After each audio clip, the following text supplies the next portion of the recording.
Super ওভারেও একের পর এক ভুলে ম্যাচ হারতে হলো। ব্যাটার পছন্দে বাংলাদেশ ভুল করেছে মনে করেন প্রতিপক্ষ স্পিনার আকিল হোসেন। রিশাদকে না নামানোয় অবাক হয়েছেন তিনি। সৌম্য বলছেন, কে বল করবে সেই সিদ্ধান্ত ছিল কোচিং স্টাফ ও অধিনায়কের, তবে ম্যাচ জিততে না পারায় নিজেদের দায় দেখছেন।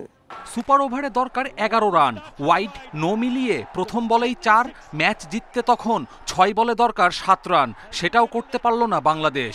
সৌম্যর আউটের পর রিশাদকে না নামানোই অবাক ম্যাচ জয়ের নায়ক আকিল হোসেন। রিশাদ তো দারুণ করেছে, ওর উচ্চতা ওকে সাহায্য করেছে। আমি অবাক হয়েছি, ওকে কেন নামালো না বুঝলাম না। ম্যাচ জিততে না পারার আক্ষেপ পোড়াচ্ছে সৌম্যকে। মোমেন্টাম পক্ষে ছিল, 133 রানে উইন্ডিজের 7 উইকেট তুলে নেয়ার পরও জয় না পাওয়ায় নিজেদেরই ভুল দেখছেন।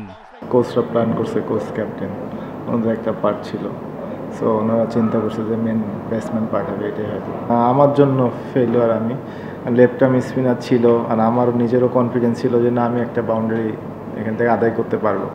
অধিনায়কত্ব নিয়ে প্রশ্ন উঠেছে, সেই প্রশ্নের উত্তর নেই সৌম্যর কাছে। সিনিয়র ক্রিকেটারদের সাথে পরামর্শ করেন না বড় সিদ্ধান্ত নিতে, সেটাও জানেন না এই ওপেনার। মুস্তাফিজকে 10 ওভার করানো দরকার ছিল বলে মনে করেন সৌম্য।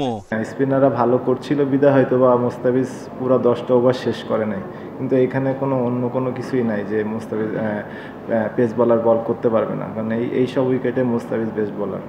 টান টান উত্তেজনার ম্যাচে সিরিজে সমতায় খুশি উইন্ডিজ, যদিও এমন উইকেট কামনা করেন না আকিল হোসেন। প্রথম ম্যাচের উইকেট দেখে আমি ভেবেছিলাম আমার টিভি নষ্ট হয়েছে, এমন রঙের উইকেট হয় নাকি। পরে বিশ্বাস করেছি ক্রিকেটের জন্য এমন উইকেট হওয়া উচিত নয়। এমন হারের পর কিছুটা ব্যাকফুটে বাংলাদেশ, অন্যদিকে উজ্জীবিত উইন্ডিজ। সব রোমাঞ্চ টিকে থাকলো সিরিজ নির্ধারণী শেষ ম্যাচের জন্য। কপিল পাল, ইন্ডিপেন্ডেন্ট নিউজ।